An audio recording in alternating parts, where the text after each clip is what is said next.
That really wasn't my goal. I was in a time and a place.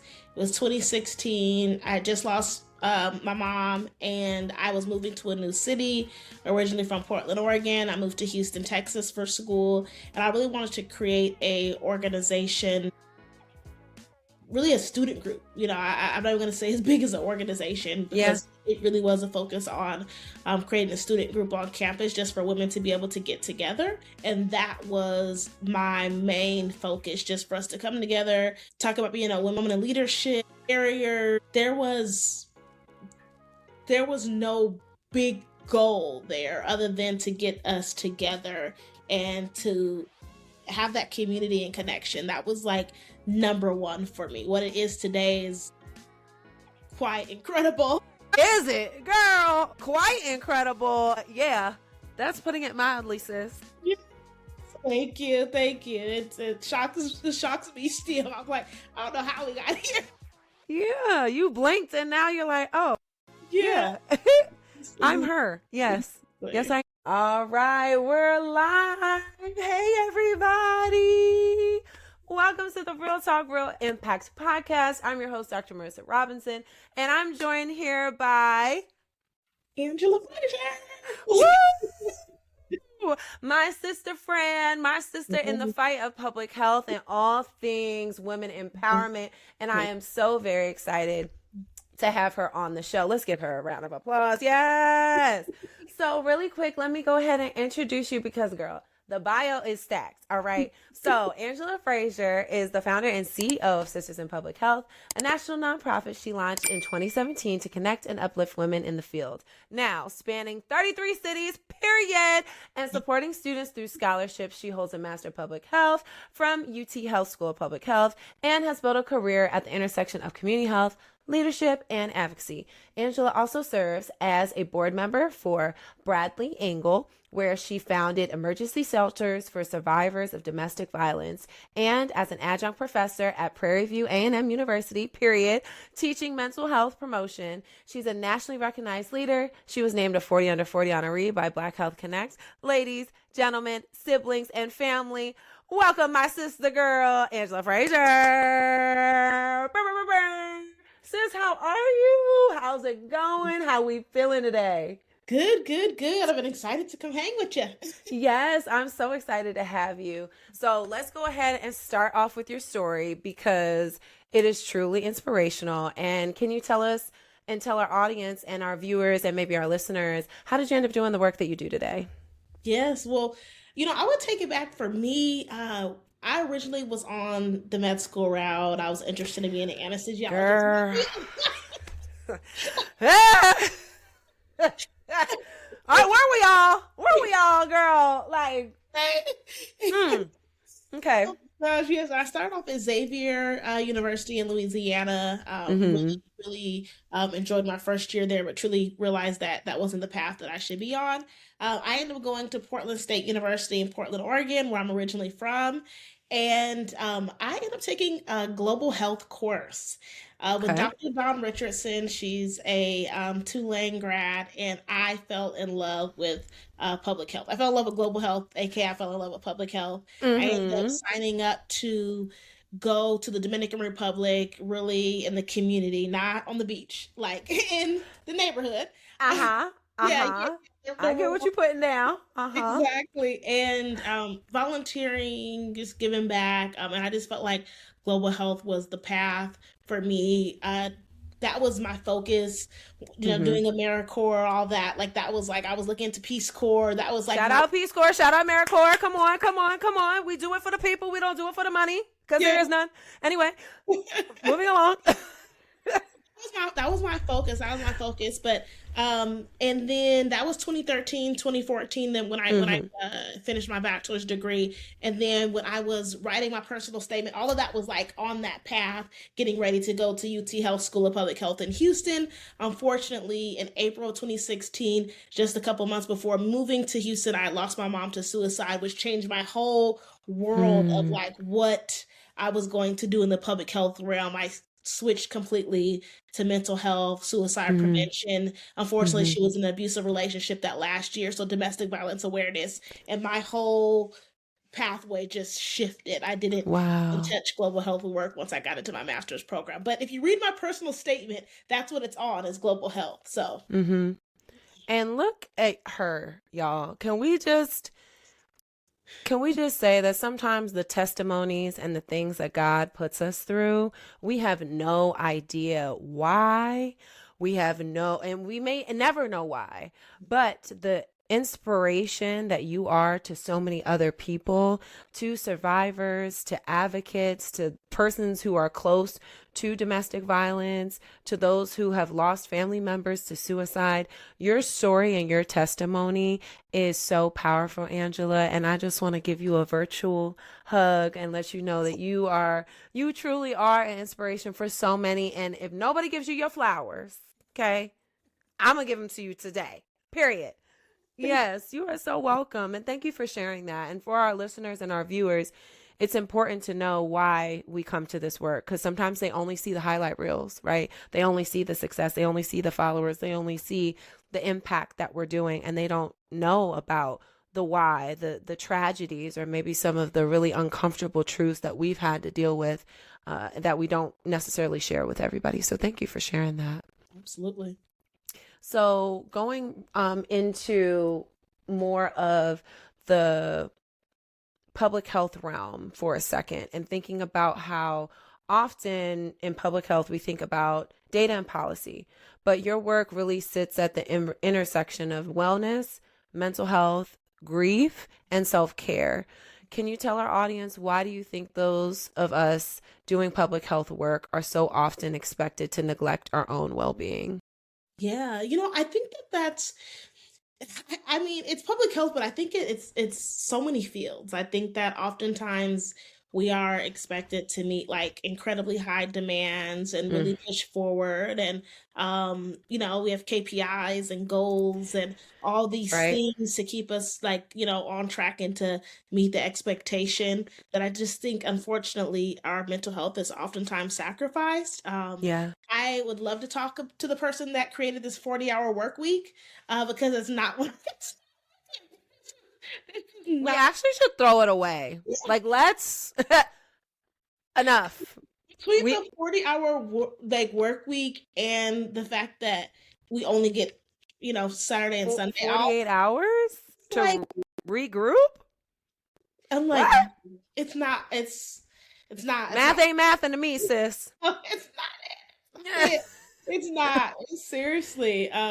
But yeah, we're oftentimes, especially in our field, really pushing for the betterment and the health of communities. Yeah.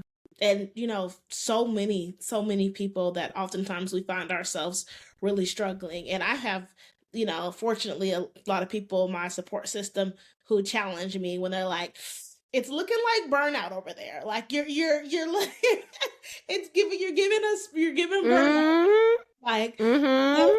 when are you gonna, practice your own self-care? So Yeah.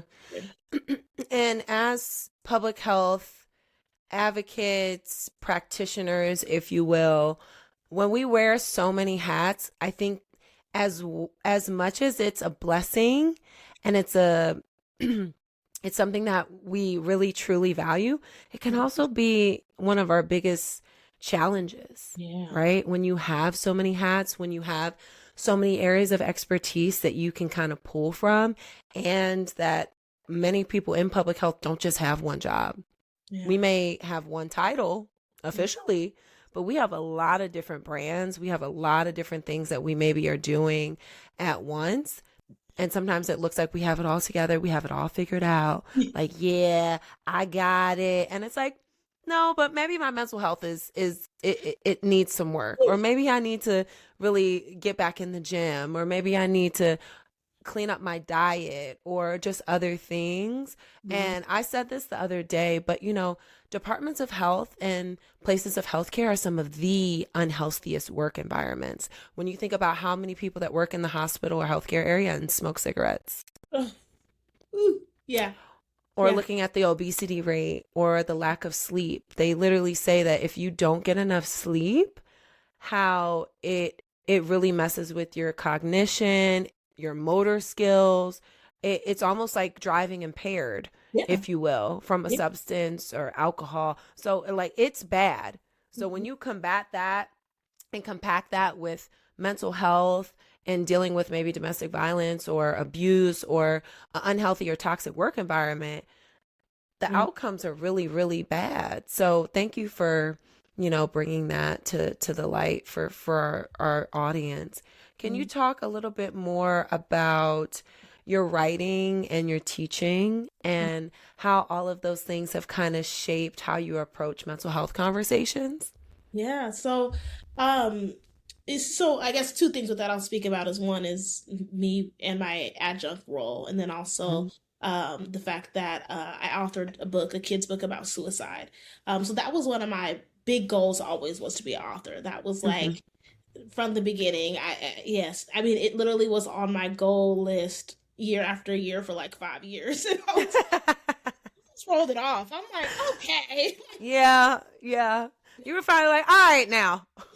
Exactly. It was funny. The book and adjuncting was just like always a thing, and I was like, okay, you got to really carve out some time. But I feel like a kid's book about suicide came about, for example, for like there's a company called at the time a kid's book about. It's now a kids company about because they have a podcast and all kind of other things. Okay. But they really took off really during COVID when people have their kids at home and we're just having to teach them. And so there's a kids Mm-hmm. book about suicide, a kids book about gratitude, a kid's book about body image. I mean, the list goes on. A kid's book about divorce, COVID, all of the above. And so, really, from that perspective, when I started really writing in that realm, I really wanted to focus on two things. One, the kid that was like me who lost someone to suicide, Mm-hmm. and the questions, oftentimes unanswered questions that come with that, or the feelings that arise where there's times where I quite miss my mom and there's really loving Mm. thoughts. And then there's times where I'm like, there's frustration and there's sadness, right? And there's frustration towards her for ultimately taking her life. Although I've done a lot of work around understanding that oftentimes people who take their own life, it's not that they want to die, it's that they want to stop the pain that they're feeling. Pain. That's Yeah. really what they're experiencing. And Yeah. then I also wrote it from the lens to the kid who's experiencing suicidal ideation to inform them that that is not the answer and that you'll always go through problems and just coping mechanisms and problem solving and Yeah. relying on their teachers and counselors and therapists and friends, aunts, uncles, those people that are safe in their environment that they can connect to. So that was really what I kind of dived into in that space. And then now in my current roles, one at Prairie View A&M and the other one at University of Bridgeport, and Goodwin University in Connecticut. In both of these roles, I really focus on, in the adjunct role. So one is more focused on mental health promotion, and then the teaching style there is really honestly open dialogue and conversation. Love that. I'm not a like a big professor who does the big papers. I like to give them like Bless you. yeah, I like to give them the skills that I feel like are going to be utilized, like the public speaking part, presenting in front of the class. We start Mm-hmm. our each class off with the rose and the thorn, so a high and a low of the week. Love And that. just, yeah, there's just different aspects that I feel like we talk through when it comes to mental health in children, how they've experienced mental health Quiet. with families. And so really it really has ranged in the way that I've seen it expand there. And it's been lovely. I love that. And for those who are maybe looking for a space to maybe take a deeper dive into that, or maybe scratch the surface of, hey, I'm feeling a certain way. Uh, I'm looking for some resources, or maybe I'm a friend who has somebody who's feeling some ideation, or I have a family member. Are there resources available that outside of, the children's book and some of the organizations that have like the podcast, are there other resources out there that maybe you could tell our audience about? Yeah, I mean, I think the biggest one, if they're feeling suicidal, I mean, we lean into our therapist. I have a therapist of my own that I dive into, and I know that, if you know someone who has, plans, they're talking about means, a time, a place, and then that's a more escalated situation where you would, call 911, and if you have to Mm-hmm. kind of intervene, and it's okay to talk to people about it, right? And ask questions, ask them if they're feeling suicidal, making sure that people don't have, certain means. If maybe that's medication, maybe they have, attempted via medication or they've talked about it, then, getting medication removed from their environment. There's also, of course, if someone has access to, a weapon and things like that, making sure that Mm, their environment safe, that you can right. expect them to. And I have friends who have made sure that they're no longer gun owners because they have experienced suicidal ideation, and so just making sure Yeah. that and just being a safe space for people to have those conversations because it feels awkward, it feels very vulnerable to because we're all incredibly strong people on the outside, right? And then we all have our Right. weak and hard Well, moments that we're yeah. vulnerable moments that we're going through, and it's doesn't matter whether it's race, age, ethnicity, salary. There's nothing that can like stop that those feelings, right? And so making sure to really dive into getting the help that we need. Mm-hmm. And is it 988 or 998? The 988. 988. Yes. So again, there are some resources that are available online. There's also phone that you can call 24/7, 7 days a week, 365, if that is you. And I wanted to just pause for a second because again, everyone's going through so much, especially in the last couple of months. It's been a little chaotic, I would say, for folks who have lost their jobs, for especially those in public health, those in healthcare, those in medicine, those that are scientists, and a lot of those people that are our colleagues and our friends are dealing with job loss and are going through things that are unimaginable right now. So I just wanted to take time to just highlight that. So thank you for sharing some of those resources. And moving into your wonderful organization, Sisters in Public Health, because you saw women in the field carrying so much responsibility without enough support. What were you experiencing in the time that you realized, hey, we really need a community for this, and I don't know how I'm gonna do it, but we need to make something happen. Like tell Yeah. the people Yeah. how this idea and this thought has now 33 chapters. Yeah. Well, I mean, I would tell people I had no desires to make a nonprofit, and surely not one Yeah. that was national. That really wasn't my goal. I was in a time and a place. It was 2016. I had just lost my mom, and I was moving to a new city. Originally from Portland, Oregon, I moved to Houston, Texas for school, and I really wanted to create a organization. Really a student group. I'm not even going to say as big as an organization Yeah. because it really was a focus on creating a student group on campus just for women to be able to get together.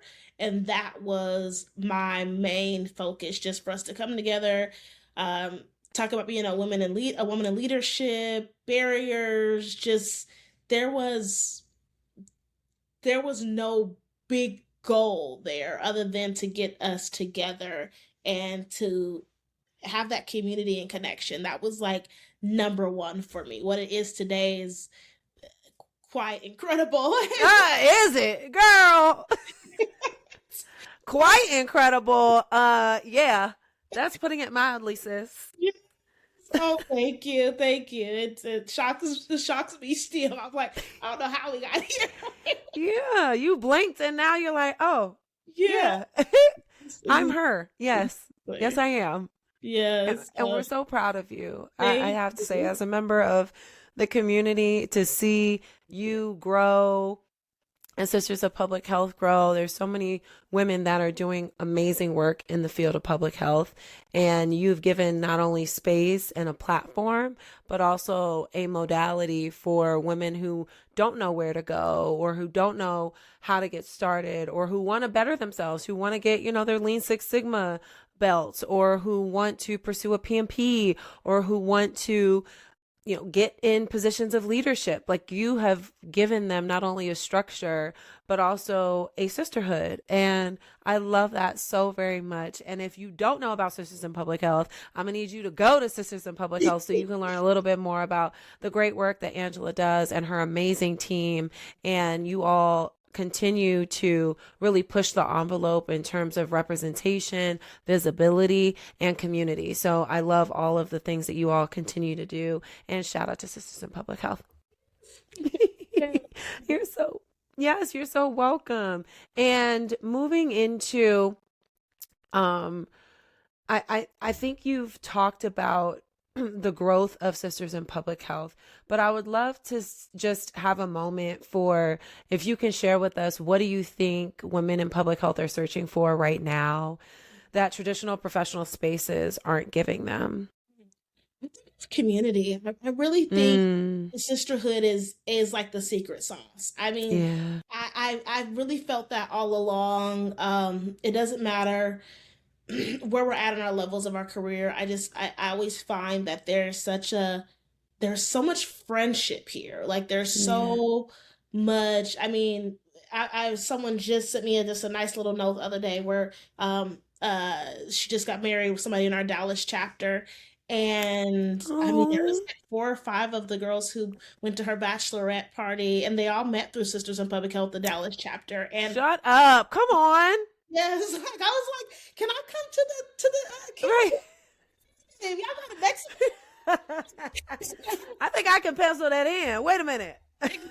And then just to see then at her, I saw the wedding pictures recently, and I'm just seeing just all the photos taken. I'm like, this is so cool to see, like, the Dallas chapter just there and representing, and they're just true friends. I've seen so many friendships develop. I've seen just different, a few of us actually had lost someone, a family member recently, and just to see like how people have been circled around. I mean, I've lost family members over the years, and I've had Mm-hmm. flowers delivered to my door from the team. I've been gifted spa days. We just gifted someone a spa day who just lost their mother. I mean, it's just been it's just, we come together just in Yeah. sisterhood. It's like so much more than, although it's great to that those PMPs and the CHES and MCHES and the Yeah. Lean Yeah. Six Yeah. Yeah. Sigmas and the scholarships, and the list goes on around like the professional development piece.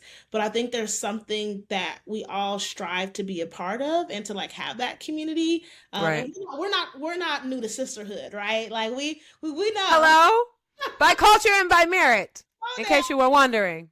Yeah, the shield right there. Yes, Yes. yes, exactly. Always. Yes, Pinkies up all the time. all the time, and people strive for that, and I think that Yeah. that's what we find that's truly missing. And when people come to our retreat, we do a new city every year in August, and this year it's New Orleans, last year is Vegas, and each year we have new people come out to the retreat, and they always come back. It's like that is the space where they're like, oh, this is fun. This is like, these are Mm-hmm. your girls. This is it. And Yeah. naturally, people call someone up and say like, "Oh, I think you'd be a good fit." I mean, my adjunct role is because of Sisters in Public Health. It's because that someone reached out to me and was like, "Hey, I think you'd be a good fit for this adjunct role," and they told the director, and the director called me and was like, "Hey, I would love to see your application." Like, oh, Yes. no, See? And those are the people I love hearing those stories of how you're being spoke about in rooms you're not in. And that we need to get back to that. We need to get back to talking our friends, family, our colleagues up, because a lot of what we're seeing now, I would say, is word of mouth. It's not about your expertise in your education, how many degrees you have, certifications, whatever. It's all about who you know, what you know, and how you make people feel. It has like, if we can go back to humility and really thinking about the person first, I think we could be a much healthier country. But right now it's a little, we off the chain, so Yeah. we need each other, I think, a little more than we have in the past.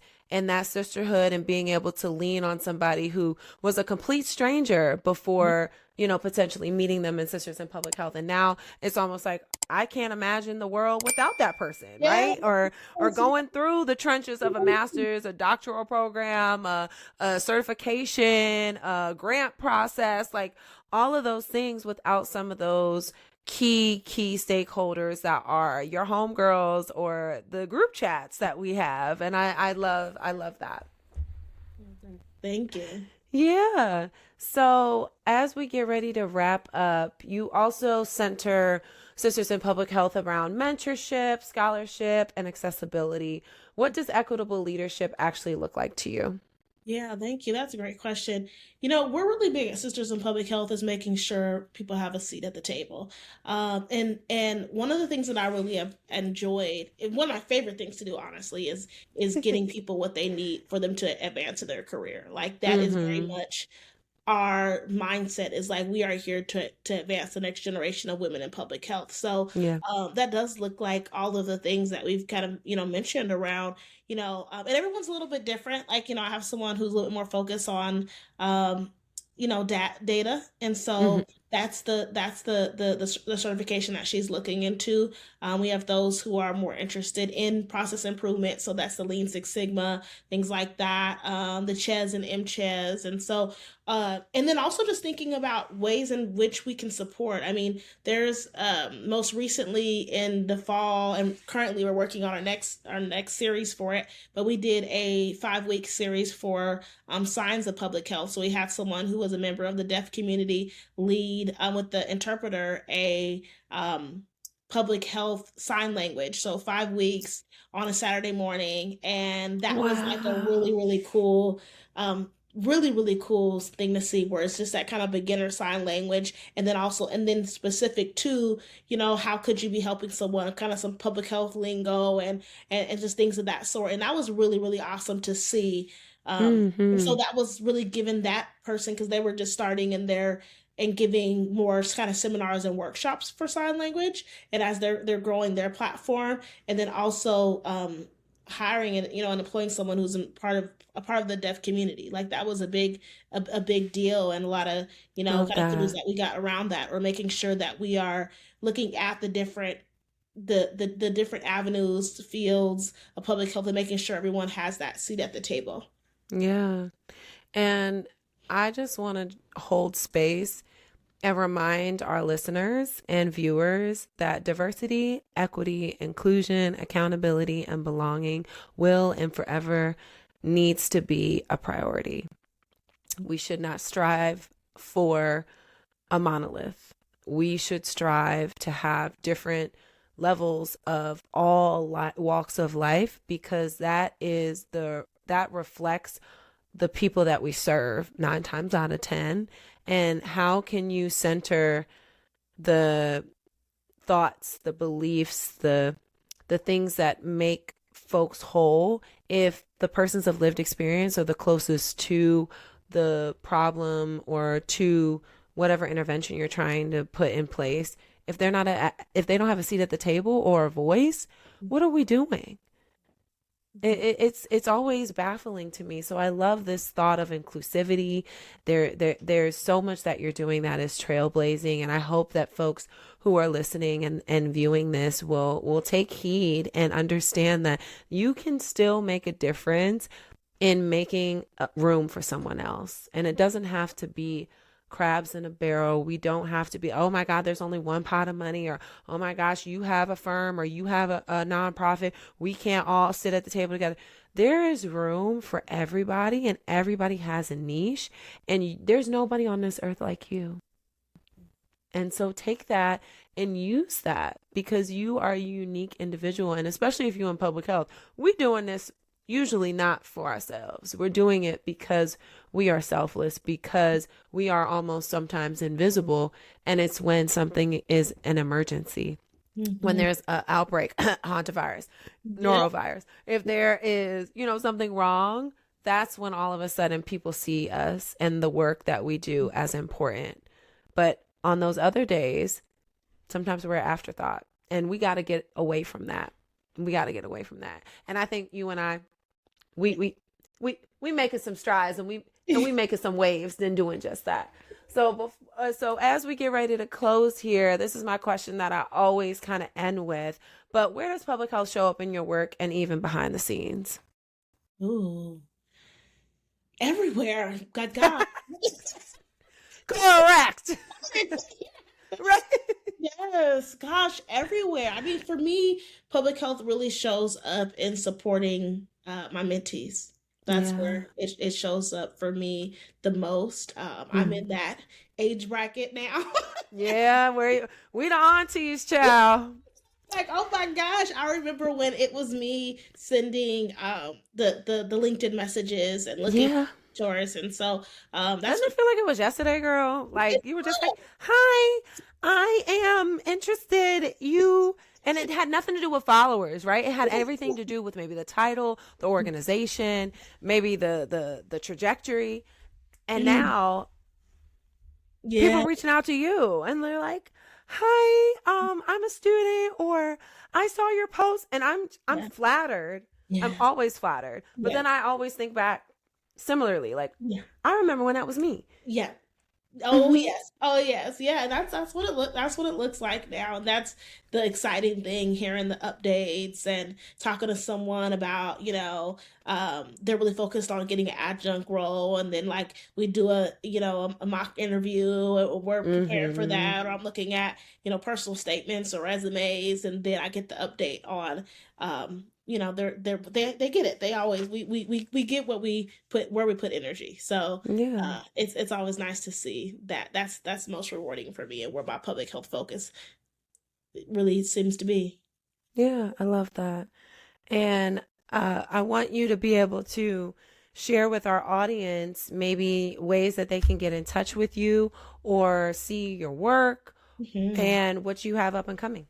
Yes, absolutely. So, for me, you can always find me on one AngelaNicoleFrazier.com. My Instagram, Angela Nicole F underscore. Also, of course, on LinkedIn as well.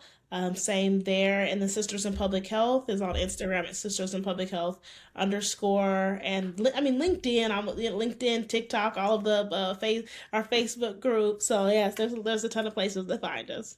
Yes. And I just want to thank you again for being a part of this conversation of Real Talk, Real Impact. And folks, please, please, please keep showing up, keep asking questions, keep pushing to be better. And until next time, we'll see you guys later. Bye.